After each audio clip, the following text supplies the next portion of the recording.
Okay, what's up? Well, welcome back to Recession Van Life. Thanks for stopping by. So, if there's one thing van life has taught me is that, unless things really change, I don't think I would ever want to remodel a house. Living in a construction zone, sometimes it's just, I don't know, just the amount of upkeep kind of blows me away. This video, we're going to be talking about just rearranging things. Told you that when you start, build in some flexibility and realize that you're going to change some stuff. So right now I'm thinking about doing away with this desk. So I have this workspace here. I have a couple screens, right? Two monitors. During the day I'll put a third laptop. So I run the three screens. And it used to be oriented differently where it was towards this is the back wall. There's the back door is here, right? So I used to be facing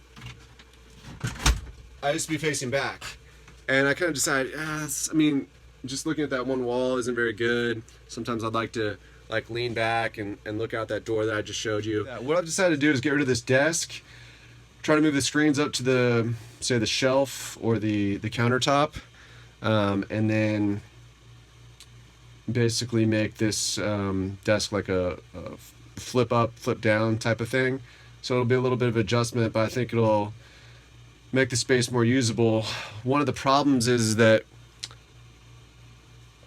it's kind of stacked. I don't know. And so I was thinking, if I get this desk out of here, maybe I can have some kind of flip up, flip down type of thing and be able to more easily access and kind of have this movable furniture instead of just this stationary thing that came from the charity store, the Goodwill store. So that's what we're going to try to do on this next project, and it's fine. I'm not dreading this one at all, but it's just like incremental little things where you kind of feel like, wait, man, this doesn't really work very well, and now I got to go to the grocery store, I got to go to the hardware store, pick up some more materials, and then spend another, some downtime building.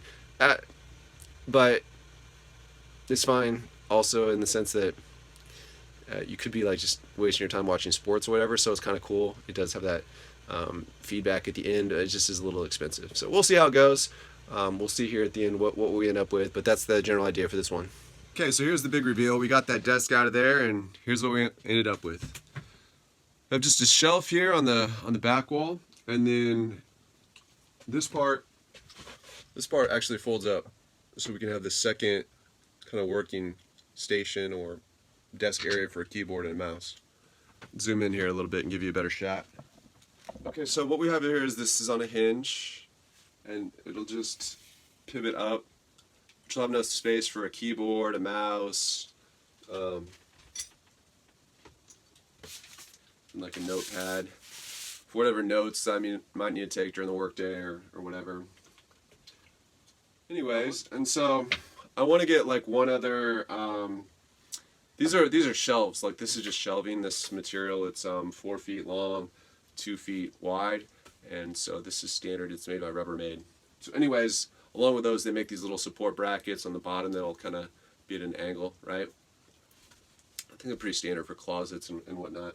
But that's what I have for right now, and what it allows me to do is, put the screen here, open it up, get the mouse out, get the pen, do whatever, hook up to these screens, and usually I do 1, 2, 3 screens during the day, so that's fine. This will be stable. I'm not sure what I want to put under here, but it's kind of interesting.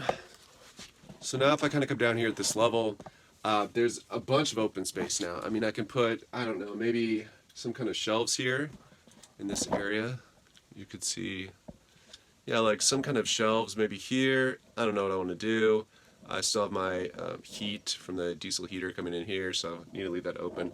But now also I can access all of this storage space. Now right now I just have computer monitors back here, so it's not like I really need to be getting in and out of here, but there is space here for a circular saw. There's some extra space here, and this will also make it easier with that desk on because I wanted to insulate around these wheel wells.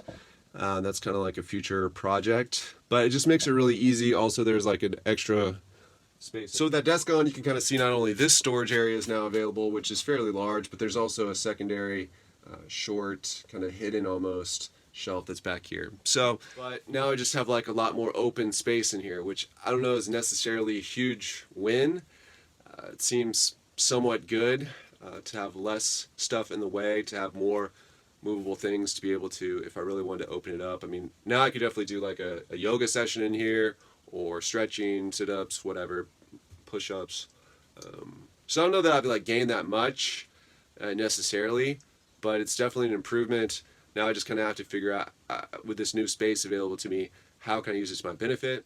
Yeah, so I would say certainly now with that desk being gone, there is a ton more room when you push the chair in. And I mean, when you say a ton more room, maybe you're getting, I don't know, 2 extra feet kind of this way, 2 by 4, so it's 8 square feet. But when the whole space is something around like 50 to 60 square feet in this area, getting back 8 of that is significant. The video.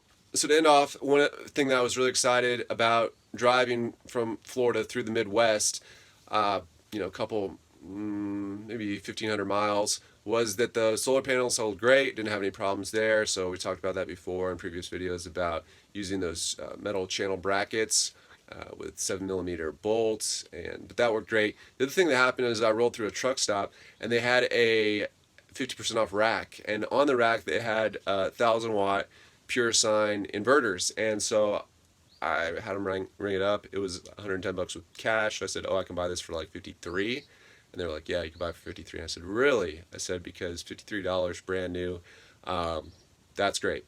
So in the future I'll talk about how I was able to wire that up, and then how I was actually able to run an AC unit.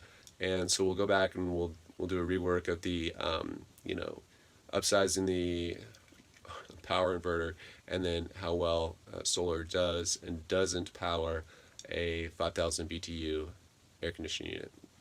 But anyway, that's enough for today, so we'll see you soon. Thanks, bye.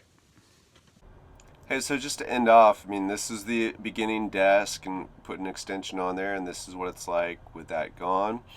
One of the things to think about is that you still want to have an exit plan for these vehicles. I did end up using those bolt action, and this is the hinges.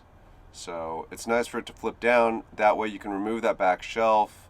You can see that back shelf is held up by those just brackets.